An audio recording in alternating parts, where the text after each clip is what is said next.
All I can do is laugh at this point. All I can do is laugh. Like, seriously, the only reason why I'm not going to scream my absolute head off is because I have my son sleeping, and I want to make sure I don't wake him up. But I'm really bottled up right now because, in the most Metsian way possible, for them to drop their 9 of their past 10 effing games, they get thrown out at home by the perfect relay throw. Starling Marte can't get the slide in time, and the Mets lose in a horrendous, dramatic fashion by a final score of 3-2. Welcome back for our latest Mets post-game show, rant session, vent session, and everything in between, as Wardy is hot-headed yet again for another consecutive night. The Mets gave us peace yesterday by the sense of not playing a baseball game. Fast forward to game 1 in Milwaukee, and they lose in the most dramatic way possible. Just when you think it gets worse for this Mets team, they continue to one-up each other. Just when you think that the offense can't continue to be this consistently piss poor, they go out of their way and one-up each other. Just when you thought that surely Kodai Sanga can't give us a 4th consecutive outing where he is not getting the job done, and yet again Sanga does exactly that after cruising through 4. This team has been so flawed, and we have been calling out these same exact flaws for so long now, and yet again, everybody, we are here with the exact same frustration that we've been complaining about, that we've been crying about for a good stretch of time now. How we doing, everybody? I know you're not doing good. Apologies in advance as well if the stream is a little laggy. This thing was absolutely hot-headed, heated into this one the same way that I was. So I apologize if this one is laggy at first, and we'll clear up over the first couple minutes, I promise. But guys, we got a lot to talk about tonight, and I'm trying my best not to lose my effing mind. I'm really trying my best right now not to just flip my desk. I know you're probably saying, Wardy, you were just in studio with the New York Post yesterday. Why are you acting like such a degenerate? I understand, but I am emotionally unstable like most Mets fans here, and I too don't know how to contain these emotions at times when we have been calling out the exact same thing that has been plaguing this team when it comes to their hitting woes as well as their pitching woes, which is if your name is not David effing Peterson, you have provided zero length for this Mets team. Yeah, here we are, step right up and meet the effing Mets. They continue to get exposed. I get it, the Brewers are the best team in baseball right now. I get it, the Mets every single time they enter Milwaukee, excluding the wild card last year, it's usually the house of horrors in the regular season. But yet again, the Mets are in a tight, nail-biting ball game between themselves and this time the Brewers, where they were absolutely in it this entire game, even when they blew the effing 2-run lead thanks to Juan Soto with bombs in back-to-back days. I don't remember the last time Juan Soto hit a first-inning home run this year. Was that his first-inning home run this year? It feels like it was, because we never get early offense from Juan. Would have loved to see something there in the 8th inning when we need it most, but I digress, because again, runners were in scoring position. You can't ask Juan to do too much there, but when its base is clear, he's going to step right up, and there you go. Then star-studded Starling Marte again, a timeless wonder. He can bat 280 in his sleep, but then he's rounding third, and he's getting a home, and he's out. That's how this ball game has to end? And then you mean to tell me that the unravelment of this entire ball game had to do with Kodai Sanga having one of the most boneheaded errors you'll ever see in what was a very playable situation?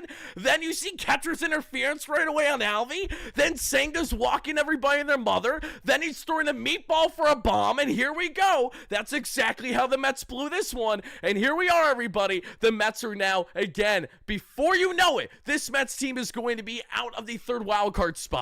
That is how bad things are quickly getting. As confident as I am in this Mets team to make playoffs this year, I'm severely lacking confidence with each and every passing effing day that this Mets team comes out and continues to do nothing and figuring out their effing problems.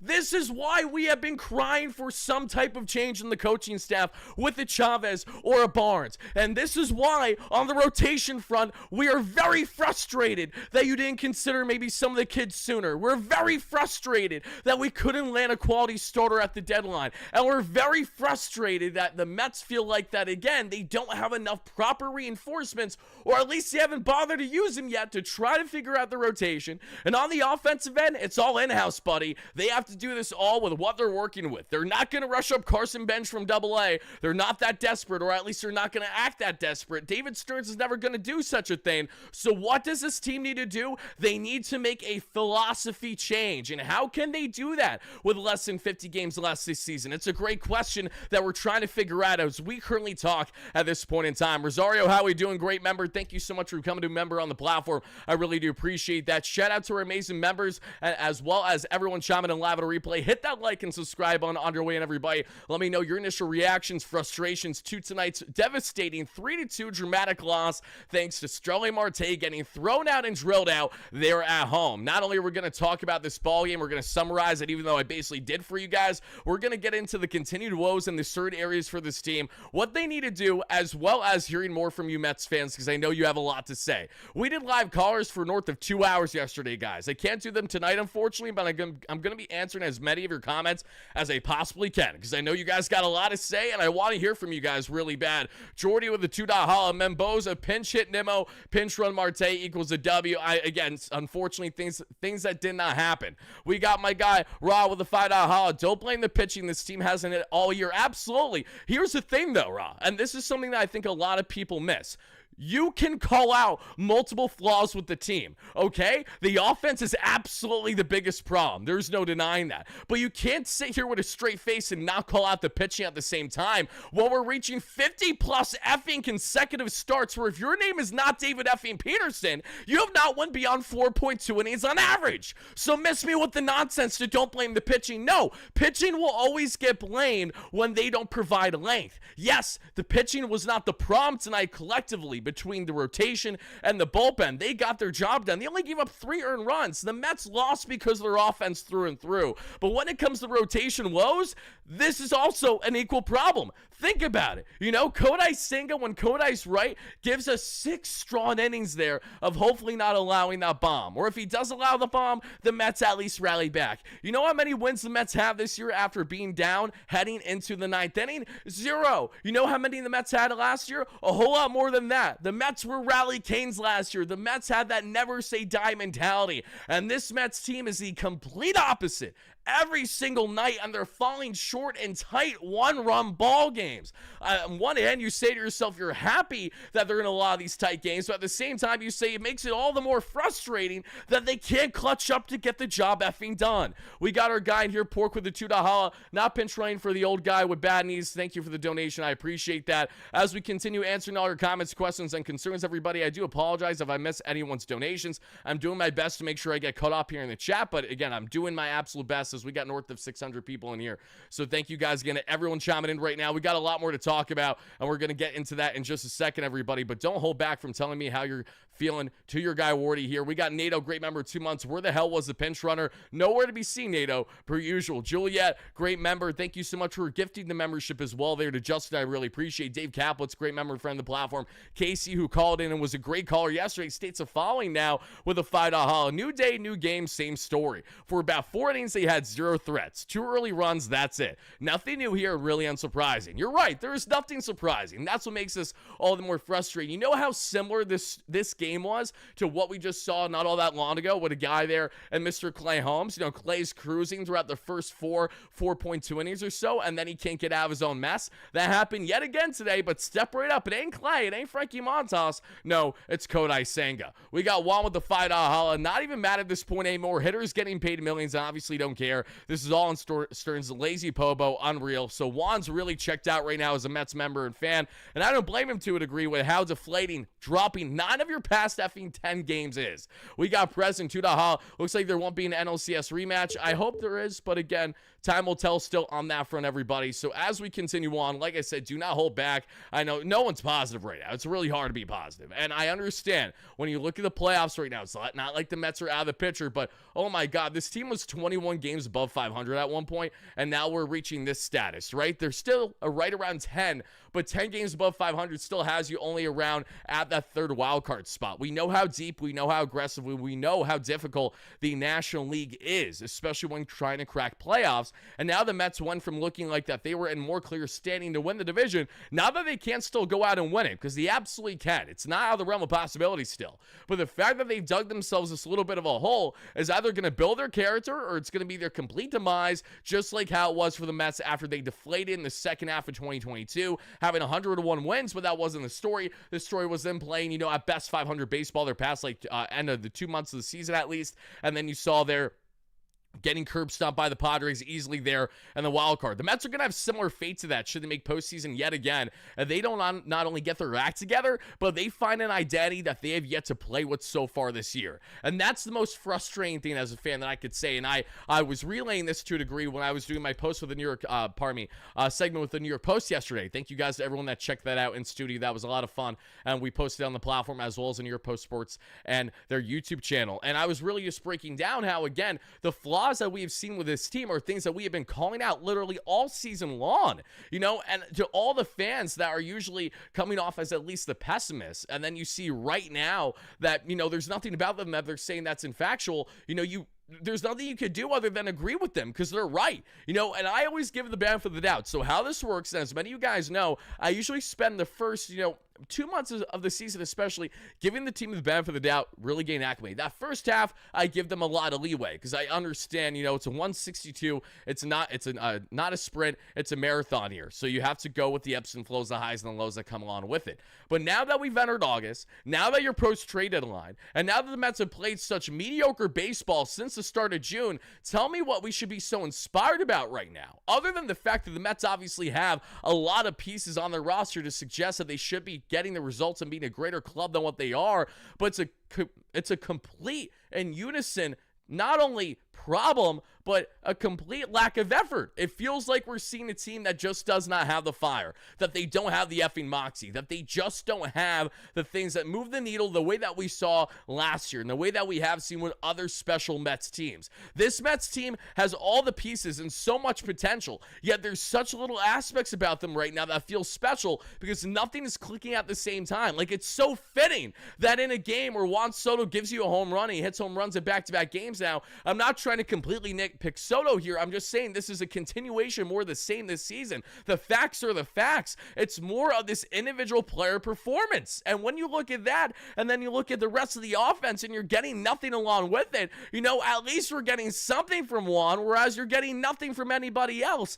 And then the problem is when we are getting things from others, we're not getting things from Juan. Or in the case of today, you get the bomb early by Juan, but then when you need him clutch up, when you need to poke a single, he can't even do that in the 8th inning. When you need to most, down a run in this ball game. Again, the key bats were nowhere to be seen after that first inning. Where were you, Alonso? Where were you, Lindor? And where were you, Soto? Where were all these batters? They were nowhere to be seen, which is the exact same case endless amount of the times this Mets team is in Milwaukee. I don't know if it's the batter's eye. I don't know if it's just something about the ballpark. There is something voodoo going on in Milwaukee, which is hilarious to say, and I know considering the Mets had their heroics last year in the wild card. But when you look at regular season production, the Mets have not performed worse in any ballpark more than the state of effing Wisconsin and in the city of Milwaukee. They're facing the Brewers. Look at over the past 5 to 10 years, the Mets have not had a more lopsided split against a singular team in their home ballpark than what they have had here against the Brewers. It's obnoxious. It's ridiculous. I don't understand what about it is the kryptonite. And again, it's a tight ball game. This is really just baseball at the end of the day.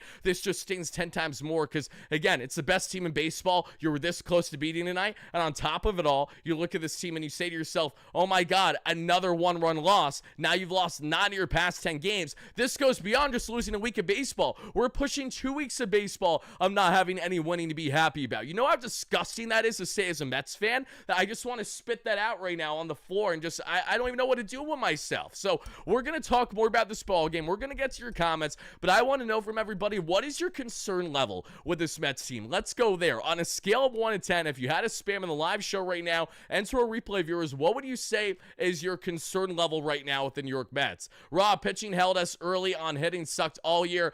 You're 100% right, but that's, again, the pitching held on early. That doesn't mean shit now. That needs to be fixed now. And that's where that goes in hand with the roster configuration of David Stearns. Yes, some guys underperforming. Yes, some guys being injured. That's all true at the same time. That's why I've been beating the drum for one and only McClain, Brandon Sproat. How much longer do we need to sit on our hands before you consider the kids, and then you act shocked when they do nothing there at the major league level because you did not give them a leash to do so? Like, it just, I see the writing on the wall there already. It disgusts me, and I hope that isn't the case. Blanco, Subway, Mets are not as scary at all with runners in scoring position. No, they're horrendous. If anything, they're scared when it comes to runners in scoring position. Mendy lost the clubhouse, and he's losing the fans. This pork in the chat. Again, Mets fans are going to switch up. I'm not surprised by this. This is how we're always going to be when things are down in the dumps for a decent period of time. And as you guys are spamming the live chat right now, again, your concern level right now on a scale of 1 to 10 is what your guy Wardy wants to see in the live chat. Hit that like and subscribe on your way, and I really do appreciate that. Let's see in here.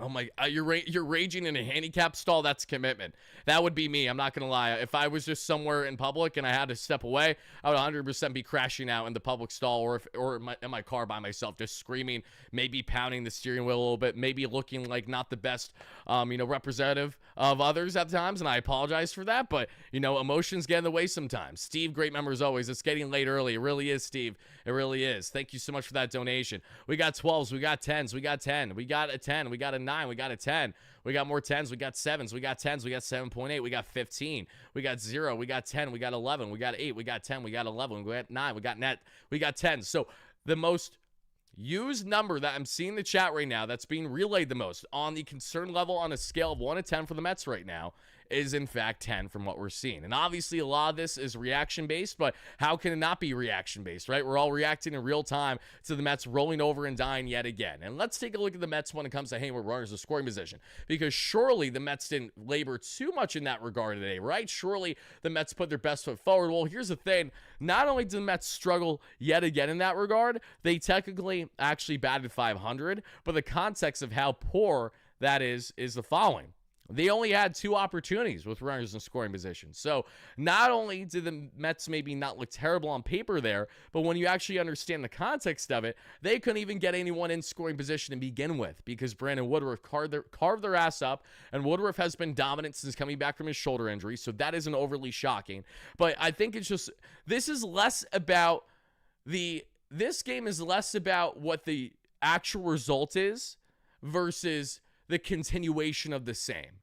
I think we can all agree there. This was not a loss that you say to yourself, oh my God, it's the worst loss of the year. But when you add in the context of how the Mets have been losing their baseball games, especially dropping 9 of their past 10, this has been such a great commonality. Losing 1 or 2 run ball games, rolling over after initially having the lead, and your starter not giving you anywhere beyond 5 innings, or not even 5 innings for that matter. Again, that exact same bullet-pointed note that I just shared with you not only holds true for tonight's game, but it holds true for the vast majority of games that the Mets have lost over the past month. Like, that has been the great commonality. It has not been nearly as much on the bullpen as it has been on those other notes. The rotation not going deep enough. Then the bullpen may be getting a little taxed because of it. No one hitting with runners in scoring position. No one putting them in runners in scoring position.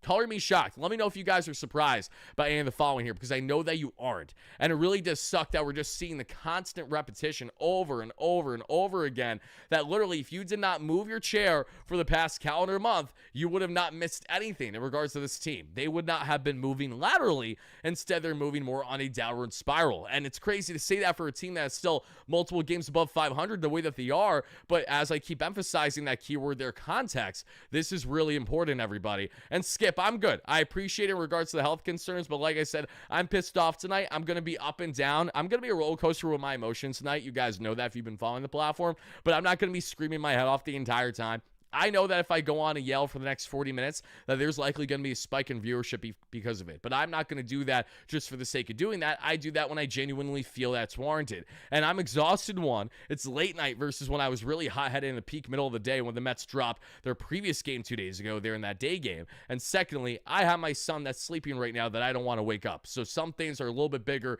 than me having my a little irrational emotions because I'm a little girl half the time and just can't get myself together. So, with that being said, am I beyond pissed off? Am I beyond frustrated with this team? All those things are true. I feel every single emotion, then some, that you guys are currently going through. And I at least appreciate the fact that we can relate one-on-one when it comes to that, because I know that you guys even lose sleep over your team. I do too. And I know that sounds ridiculous to people that aren't mentally unwell as a sports fan, but I have been really since I was, I would say 11 or 12 years of age in sports. So this is something that's not at all new to me. This is my way of life. So know that when I lose sleep, it's because I care, but it really does suck that tonight's going to be a frustrating one to look on, not just because of dropping 9 of their past 10 games, but more so because of the fact that there's just no immediate route that we're seeing this team go ahead and say, okay, we have the results, we have the answers. We're just getting really unlucky. Yes, you're getting unlucky to a degree when you look at this team and, losing only by 1 run. But at the same time, how much are we going to give the benefit of the doubt for all the warning track shots? Or, the expected batting average was this and this and that. When it gets to the point of it being the vast majority of the season, I can only give so many excuses before we have to hold someone or something accountable. And I am in a glass case of emotions right now. Q Anchorman, if you know, you know. Great reference, Burgers in the chat. I appreciate that. But guys, again, do not hold back. Let it rip in the chat right now. I got a lot more to say about this, and I'm going to summarize this ball game too. I'm not going completely inning by inning with this nonsense. There was not a whole lot to love in this one. Again, the Mets had 5 hits to the Brewers 4. And the ball game began literally as the highlights are that you guys see beside me. The ball game began with Juan Soto with a big ding-dong, his second home run in as many days. Now he has 27 on the season, most currently on the Mets. But, it feels like the vast majority of those have been solo shots. Star-studded Starling Marte with what felt like a moonshot to the stars. Cue the nice little pun there. Marte there with a nice bomb, and that was hit almost 420 feet. He got all that one. And Kodai Senga, like we said, was cruising. His first 4 innings, he was fantastic. But all it takes is one unraveling of an inning, not only for Kodai Senga to exit the ball game, but for this entire team to have no clue what to do. Because Blake Perkins reaches on base after we saw Kodai Senga with an absolutely brutal infield error that he should have had. Don't tell me otherwise. It absolutely is true. Then you see right after the infield error, oh yeah, Bryce Terrain eats up a meatball, middle down the dick there by Kodai Senga. And right away, folks, it is a tie ball game 2-2 just like that. After cruising throughout the first 4 innings of this ball game, now Sanga gives up the lead, and that's done. But it comes down to the offense then, especially if Sanga's only giving up 2 total runs on the day. Then we see after a pop out, Joey Ortiz gets on with a walk there that we saw, and then after the Ortiz walk, Sal Frelick, of course, reached there because of Francisco Alvarez having catcher's interference. So 2 mightily costly errors, boneheaded, so stupid errors by this effing team between Kodai Senga and El Tron Francisco Alvarez sets the stage for these schmucks in the Brewers, because Contreras then gets on with a walk,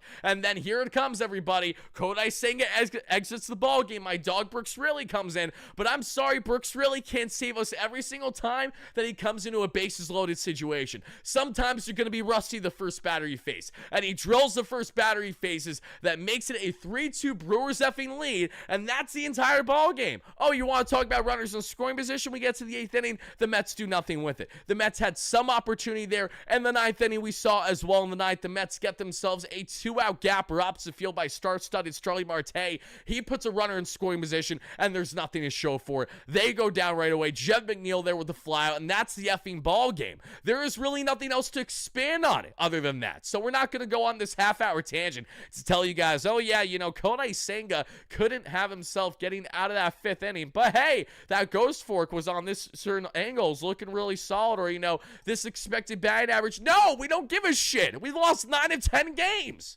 At some point, we're not going to just continue to relay the numbers. At some point, we're fed up and we're like, okay, we've talked about this and this and this and that. And then what the hell are we going to do now as a team to get right and get together? Something needs to change. And David Stearns, what did David Stearns do today? David Stearns spoke to the media today and said how much that the Mets are pretty much in good standing with their coaching staff, that there's nothing to be worried about there when it comes to the hitting coaches and Eric Chavez and Jeremy Barnes. He relayed that himself. And the Mets also went on to say, including David Stearns, how much he's looking forward to Frankie Montas' start. I know that these are things that are always going to be said. He's never going to be throwing guys under the bus in the public eye. That's never going to happen.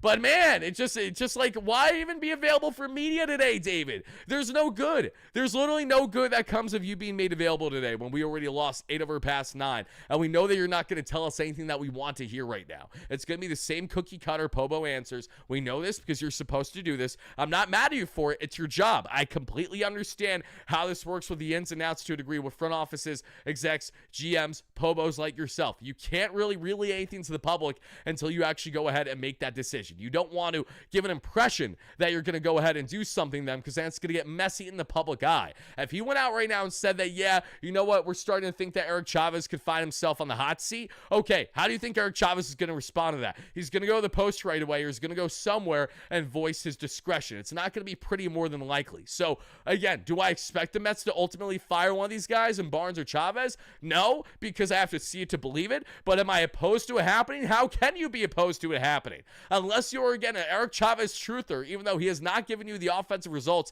whatsoever on a consistent basis since he has been hired in this exact role for what he's being paid hundreds of thousands of dollars to do. I'm sorry. You know what? Maybe it is good for the Mets to just cut away from one of the hitting coaches. Maybe think about that. You know, not every team in baseball has more than one hitting coach. Maybe it's best to simplify. Maybe it's best for this team to come together collectively as a group, the way that JD Martinez, Francisco Lindor, Jose Iglesias, and all others there really came to group in unison after they had their team meeting. That was player driven. Yes, philosophy is important, but when you had Francisco effing Lindor last season, mind you, last effing season, telling Eric Chavez, basically, you need to do better. Like, what are you doing? To hear that last season, even when the Mets were doing well, what else needs to be said there? What is, like, you start to think, what blackmail is going on here? You know what I mean? Like, when the passing of the torch happened from Epler to then Stearns, even though Epler, we know, was an unorthodox situation for him as he left the Mets organization,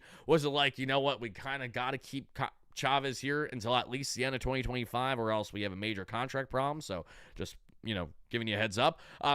Unless it's something like that, I just don't understand. It's not a David Stearns hire, right? And I know you like the guy. I don't have anything personal against Eric Chavez at all. I liked him a lot as a player as well. No ill will whatsoever. But my ill will right now is the fact that this team is getting nowhere. They haven't made proper adjustments. Your top players are underperforming, yet you mean to tell me that this isn't a philosophy issue? Miss me with that bullshit at the same time. Jonah with the $2 holla. Has a major league lineup ever sucked this much? Yes, they've been worse. We know that very well as a Mets fan, actually. Remember when we had, I'm blanking on it. Just think about like the second half 2021 Mets lineup. It'll have something to say about that. Shout out Zach Scott. The angry, over emotional, reactive fan side of me is screaming rebuild, but I know that's crazy. That ain't gonna happen, obviously, John. This has been a worst watch. It's been, for sure. Skip, thank you so much for the donation. I appreciate that on the passion front. Thank you. Casey, make my way out of the Iron Pigs game. Oh, Casey, that's awesome. I'm not far from the Iron Pigs Stadium as well here in PA. Two things. One, does get easier. Forget Montas. The Bats have no easy pitching staffs for a bit. Two, if the Mets get swept, how can Stearns Cohen ignore this anymore? That's a good question. You can ignore it at some point. I really don't think you can, but they're just prolonging what feels like the inevitable right now, or close to. And that's really disheartening when the fans, us included, have been calling out what feels like the right thing to do for a good period of time now. And it's less about even Chavez's results as it is to make an effing statement. You know, there's no greater way to get a fire under a team's ass, or at least to get players emotionally sound one way or another, hopefully for the better, if you go ahead and fire a guy that they built a good relationship with, a good rapport with, because your results are the reason behind it. Like, think about how much it stung when Alonso saw Chili Davis get fired in 2021. That had so much to do with not only him being a part of his startup in his career, but also because of the personal attachment that they connected with. And for Zach Scott to make that early decision in that season, a rather drastic one at the time, especially, at least deemed to some, even with the Mets woes, you know, the players are going to feel the guilt, and they're going to feel that they're at wrong for that. So it's up to them to respond in the manner that the Mets are hoping, that to actually wake them the hell up to make sure that something like that doesn't happen again.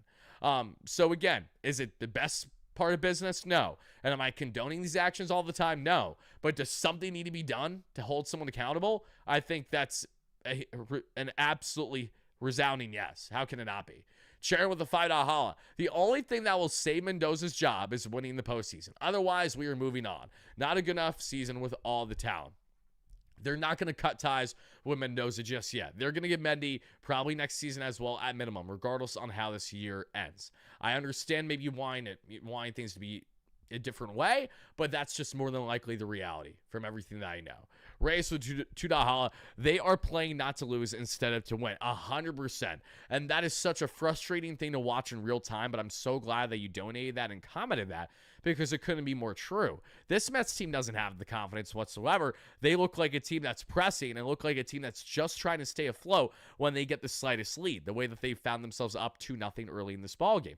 And again, Brandon Woodruff is a great player, so I don't want to take away from him, and I would like to make that clear. He had a really good outing against a struggling Mets team tonight. That's a perfect combo, especially in Milwaukee, where the Mets don't hit at all in Milwaukee. Let's not forget that the Mets did not hit at all in Milwaukee in the wild card until Alonso went oppo on. The pitcher is no longer there and has been having a piss-poor year for the Yankees. So just, if we really separate that at bat, everybody, if you really do for a second, the Mets haven't hit for shit in Milwaukee in like forever. They have not done it consistently in a long time. And that's why they have such lopsided statistics in this ballpark in particular.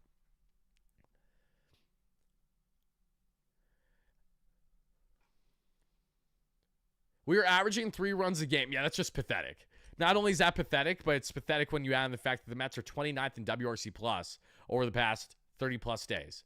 30 plus games, mind you, which is second to last in baseball in overall offense. The Mets are a bottom feeder and runners in scoring position that we've been relaying time and time and time and time and time and time again. And I'm saying the same shit again. It doesn't matter what day of the week it is, whether it's Monday or we get all the way to the next week of a Sunday. We've had the pretty much same exact results for so long now. And you know what I think of a lot when I think of a stretch like this? I think of the famous quote that David Stern shared with the media this year, which is as follows. A week in baseball is a really long time, and you need to be very strategic about the decisions that you make during said time. Well, David, we've lost 9 of our past 10 games. It's over a week span. Nothing's been done.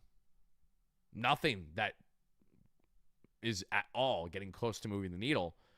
So enlighten me. Do we wait until 2 weeks to then say, okay, now's time? Or if the Mets say win 2 of their next 6 games, does that keep things afloat where they again don't do anything? Do they have to win a series? Do they have to get swept? Like I'm trying to put myself in the shoes of David Stearns as to where he finds himself finally saying, enough is effing enough. This is a win now stage. I know you're trying to be a consistent winner, and I love that about you, David. That's why I'm not upset with you not to bleed the farm to a certain degree. But at the same time, those efforts mean jack shit if you can't even get yourself close to that point. And nothing about this team gives you the belief that they're going to go ahead in confidence and get to the NLCS like they did a year ago.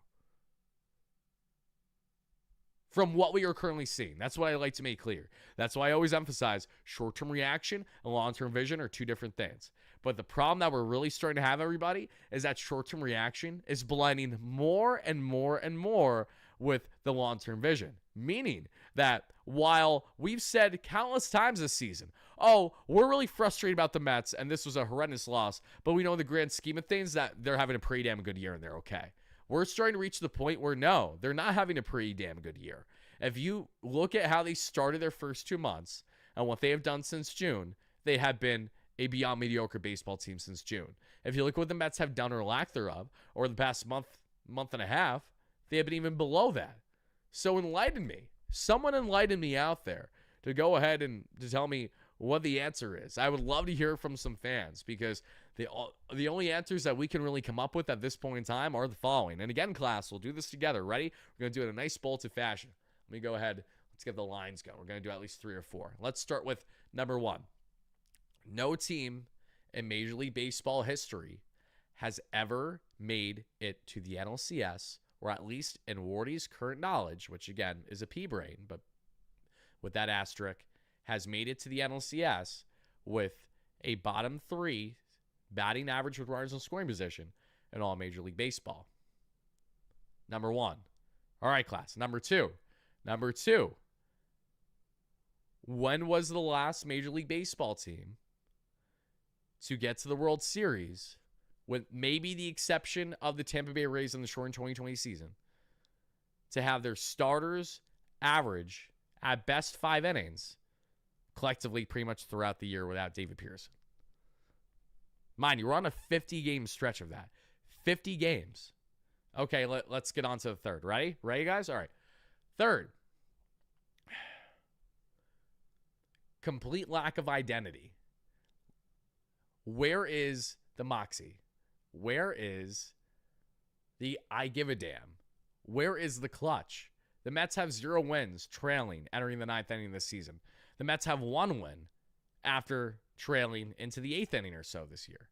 Enlighten me, what about them should inspire fans to suggest that they are going to get farther than last year when they don't have a single clutch gene in their body currently? Okay. There's a lot more I can choose from, class, but let's go with at least one more. At least one more, all right?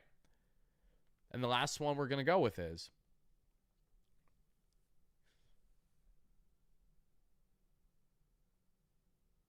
Juan Soto, Pete Alonso, Francisco Lindor, the Fab Four, Brandon Nimmo. The team rides through that offense, right? Rides through them. And they just have not been consistent enough in the stretches that we need them to with runners in scoring position. It really starts with them. And that's where we end the paper and we just go back to our little rant here because it starts and ends with them. You know, the kids have definitely been Jekyll and Hyde this year with their production, and that is something to account for as well when you look 5 through 9 in the lineup. And this is how the ball game ended today, everybody. So just for some context, make sure you guys go ahead and take a look at that for me. But as you guys can see right now, especially top to bottom, what do you see? You see a whole lot of nothing. And the reason why you see a whole lot of nothing is, again, because this team doesn't have the clutch factor.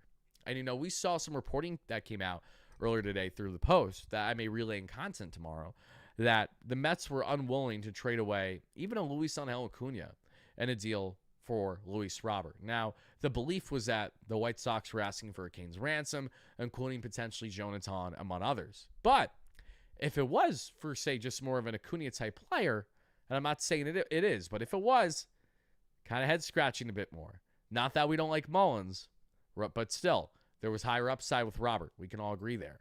There wasn't really a lot of offensive options outside of Robert, though, Mullins, and what was available. So, again, I can only nitpick that so much. What I can nitpick, however, is outside of Mullins, what everyone else has been doing, or lack thereof, for the vast majority of the season. When you take a look at this Mets offense now, everybody, tell me how this is a winning lineup in your eyes, genuinely. Francisco Lindor, 247 average, 748 OPS. Juan Soto, even with the home run, 249 average, 869 OPS. Again, good numbers, not the best numbers for Juan, but still, you know, kind of right in line with what you kind of would expect for him in year one with the Mets. Really not too far off. Alonso, 262 average, 851 OPS. Nimmo, 252 average, 761 OPS. Marte, 274 average, 761 OPS. You look at that 1 through 5, and you don't hate it at all. But they have not been there when you need them to. At least for a while. Then you look, McNeil, 253 average, 784 OPS. Alvarez, 242 average, 703 OPS. Mauricio, 227 average, 706 OPS. And Mullins, 221 average, 715 OPS. The encouraged thing is that there wasn't a batter under 700 OPS in the Mets lineup today. But the discouraging thing is that the Mets, while on paper, statistically, having their best looking lineup of the season for the most part, from top to bottom, and they're just nowhere to be seen.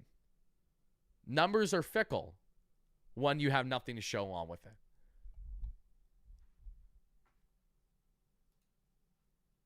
Oh, I'm showing the wrong stats. I'm a schmuck. Guys, I'm so sorry.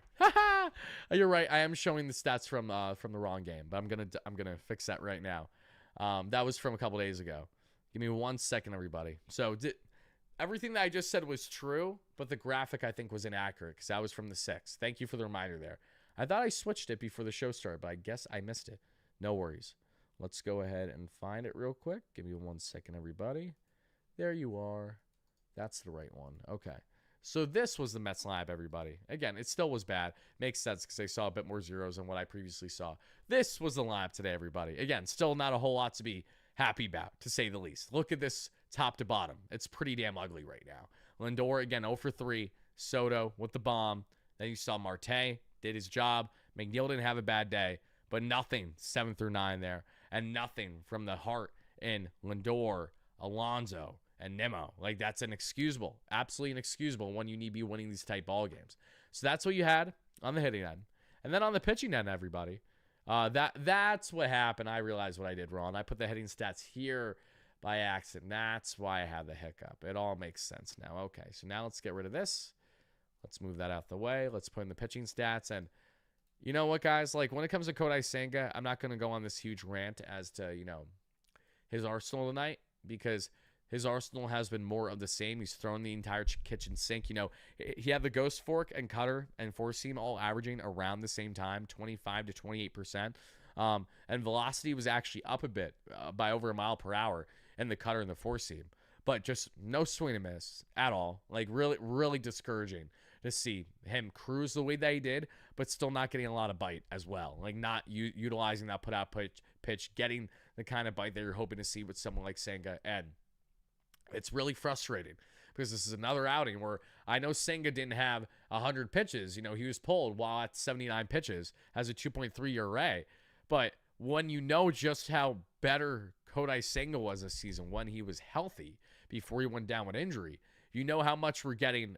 And honestly, in comparison, what feels like a shell of himself. There's no confidence.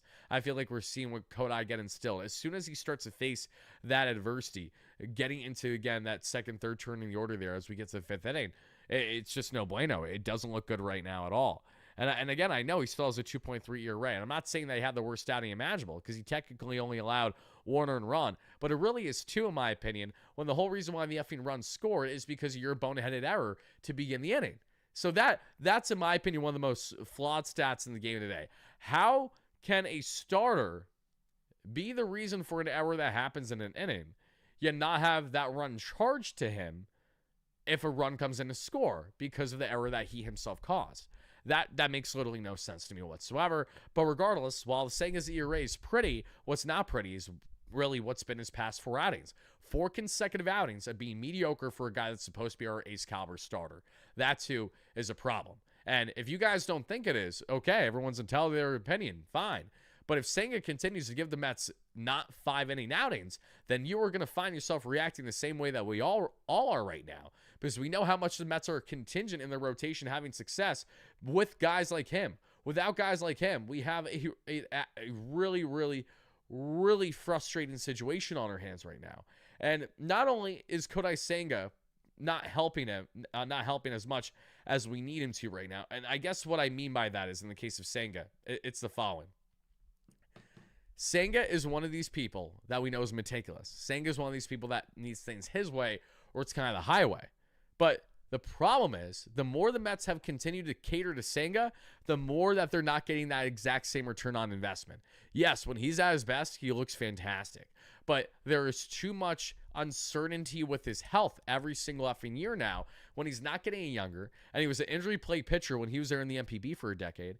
But the problem is that the injuries that he sustained as of late for the Mets haven't even been on the, elbow or shoulder front. Like, I know it started with Capsule last year, and then it went to his hammy or his calf, one of those. And then this year, it just, like, you can't make it up. It's just more ridiculous injuries that should not be happening, yet they're continuing to happen. And the fact that Sanga has not been able to be that guy for this team, to stay healthy, to stay in this rotation, is why you can't value him as the most valuable starter in this rotation anymore. You just can't. He's not. In my humble opinion, the most valuable starter the Mets currently have is David Pearson. Because not only is his most important thing availability, but he's been a more consistent starter for the Mets than anyone else in their rotation since June of last year. Since he returned from that hip surgery in June of 2024, David Pearson has been a top 20 pitcher that you've seen in the game. He's been very rock solid, especially obviously that we've seen throughout the good chunks of this year. He's not going to pitch the best baseball, and the analytics tell you that he gets a lot of luck on his side, but he purposely builds his game in hand with the defense around him. And I think he does a great job on taking advantage of that and working out of his own jams. Again, Peterson doesn't have a lot of stuff that's going to blow you away. When he's right, he really can look nasty, but he's a guy that really does a good job on inducing those ground ball outs and just kind of giving you a rock solid 6-inning outing. And what David Pearson is in a lot of ways, and what a good rotation would be, a rock solid middle of the rotation guy. Yet that is production that would go ahead to be ace caliber for us right now because we're not getting consistency. Sean Manaea, another beautiful example of a guy who was cruising in his latest outing until he wasn't. And not only did he go from not cruising to really not cruising, but, a couple hits before you know it, and then bam, he gives up a bomb, an absolute meatball of a nuke.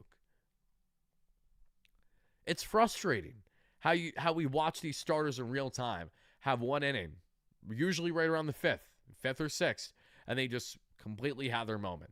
And I'm not saying this as like, oh my God, again, Kodai Sanga had the worst outing imaginable today, because on paper he didn't. But knowing the context of this being a tight ball game, knowing the context of the Mets clearly not having the offense, the Mets have done a pretty good job on at least trying to pick up Sanga, and some of his previous starts of not performing well. This was a day where we need Sanga to pick up the offense, and unfortunately he couldn't. And the offense, which has been plaguing them all year long, is doing more of the same nonsense, not getting this team anywhere that they need to be. Mets forever, $5 holla. Hey, Wordy, no comments. I'm frustrated, but happy to watch your channel. And one day I will see you as our Mets commentator. Oh, you're too kind, my friend. Thank you so much again for that donation. I appreciate that. I feel like I could do, I not feel like, I know I could do a very good job if I was sitting in the booth right now. I mean, like from what we heard on the broadcast today, all the respect in the world to Steve. I know that's not an easy job to do whatsoever. I just know that if I were in those shoes as well, that I think I would do a pretty good job. I think my biggest concern would just be visuals on understanding how to watch the game there from the booth. How much do they rely on the monitors in front of them versus actually watching it with the eye test themselves, and how much information is relayed to them live in real time to find out different pitches, stuff like that. But like all things I could figure out on the fly. Pretty confident saying that too. I know I can speed run that bad boy, and have fun doing it. But Keith sounded worn out. I mean, can you blame the guy? Like Keith doesn't need this. I think that goes without saying. The way that, maybe some people in the sports industry, they need their salary. Keith doesn't need this role. He loves this role because he's passionate. He's a diehard through and through. He is as much of a Met as one could possibly be, as even one who did not start his career with the Mets. And he's living it out through and through. But just like any other Mets fan, even with him being a former Met, he's still that fan as well. And he's disgusted watching the turnout the way that these games have ended. Like, it's just been all such tight ball games. Just, again, hair-pulling ball games we're talking about right now, where you're finding yourself, really so stressed out that you either want to scream your head off, you want to pull your hair out, or you're losing hair. It's one of those three usually. And it sucks to be acting like this and be in this manner, but it's really hard not to be when, again, the Mets just have not gotten the job done. Just imagine Danny Murphy and JD Martinez as hitting coach duo. That would be electric. I know. We're going to really start to have to beat that drum on the platform. I'm going to start to try to talk it into existence in at least one of them. I know some people have, mentioned that as like a fun possibility, but let's lead into that a little bit further. That's what I say. JD would be amazing. I literally said that last year. I'm like, we didn't really need JD much when it came to like what he was doing offensively, but just he's so smart. He's just so intelligent, and he's a hitting savant. That's why I wanted the guy on the Mets for the past decade.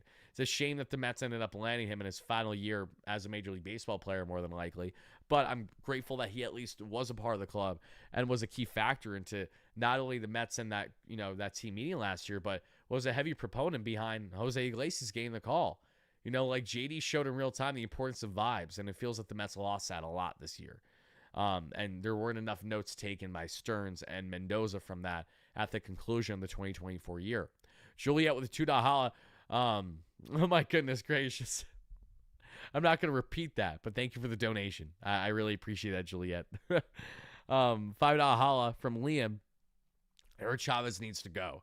I don't ever want people to get fired, but Eric needs to be shown the door. Also, why the hell did Sarba send Marte? For the same reason that he didn't send Tyrone Taylor. That's where we're at. So, yep. When there was a time where we used to be so frustrated with the previous Mets third base coach from like 2021. I'm forgetting the guy's name. I remember him for his helmet. It was like D. Sarcina or something like that. Something along those lines. And he was so effing conservative. Like, never never was relaying guys when they really should. Always just holding them at third. Then you go to the complete opposite, and Joey Cora for a year or two, and Cora was so Sherlock was there as well. I remember him. Cora was so opposite, but he was like bad at the same time to a degree.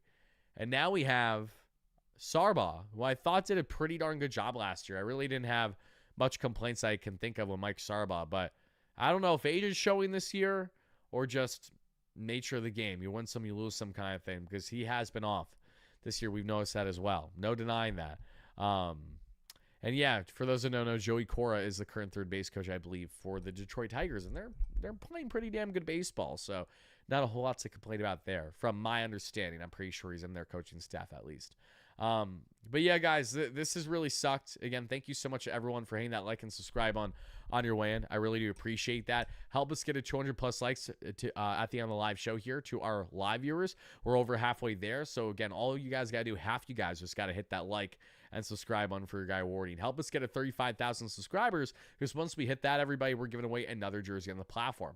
We had our giveaway winner announced yesterday in our live stream, which was awesome to see, and I'm going to be hooking him up there once we get done with the weekend. I'm going to be sending over the details for him and his jersey, so I'm really happy to be doing that for him. And we've already given away, like, I believe 4 jerseys now this year, the jersey that he's getting, as well as a WardyNYM jersey, 2 Juan Soto jerseys, and a Juan Soto shirt jersey. So every single new 1,000 subscriber milestone that we hit on the platform, we do a new giveaway. So make sure you guys are on the lookout for that. Julia, thank you again for the donation. I hope you have a fantastic night. Thank you, thank you, thank you.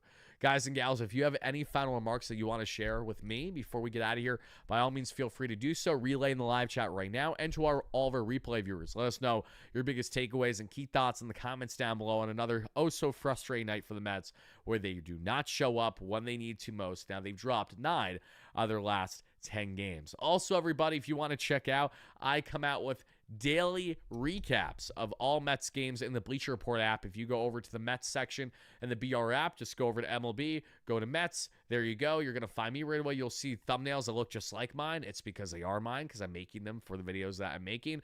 And you guys will see me upload probably either late night or early tomorrow in the app my recap, around 2 to 3 minutes of giving you a short, condensed yet concise version of the Mets dropping this ball game and the continued problems that plague this team and what they should do right to maybe try to right the ship. So a very, very simplified version of this and a shorter form content for you guys to check out. You can see those every single day after every single game throughout the entirety of the season there in the Bleacher Report app. So make sure to check it out, guys. Let's see here. And Eddie, thank you for the hype in the chat. I appreciate that, baby. Steve says, it was the right call to send Marte. May not have gone another chance to tie it. It was 50-50. It was 50-50. I'm not going to sit here and say that Mike Sarbaugh was crazy for sending him there. It's just more the matter of fact that it's just story of the Mets right now. Like, it cannot, every time you think it can't get worse, they continue to one-up themselves is what they do. Let's see, Wardy, I know for a fact there's going to be a 4-hour season conclusion stream, and Mets choke or collapse or don't. Oh my God, don't even get me started. If the Mets somehow don't make playoffs this year, I don't even want to fathom how we're going to be heading into the offseason then. It will be so hectic because there will be so much demand of drastic turnaround as well. Like, it'll be insane. And I really do hope that we don't get to that point, because, oh my God, am I ruining that? And I'm not looking forward to that in any form or fashion whatsoever. Great bullpen pickups. They haven't seen a win yet. The one game the Mets won, they never pitched. Yep, this is true, Rebecca. Actually insane. Actually insane. Liam says, when it rains, it pours. 100%. Get rid of Frankie Effie Montas. Do it, Uncle Stevie. They're giving him one more shot, and that's tomorrow. You guys, remember, the Mets have lost 9 of their past 10 games, but they're going to allow Frankie Montas to likely pitch more innings than any other pitcher for the Mets tomorrow, even with a spot starter. Buckle up, step right up, and meet the effing Mets. Guys and gals, I'm out of here. Tonight sucked. I should be screaming right now. I don't want my head to throb too much. I have content that I got to make for you guys, so be on the lookout for it tomorrow.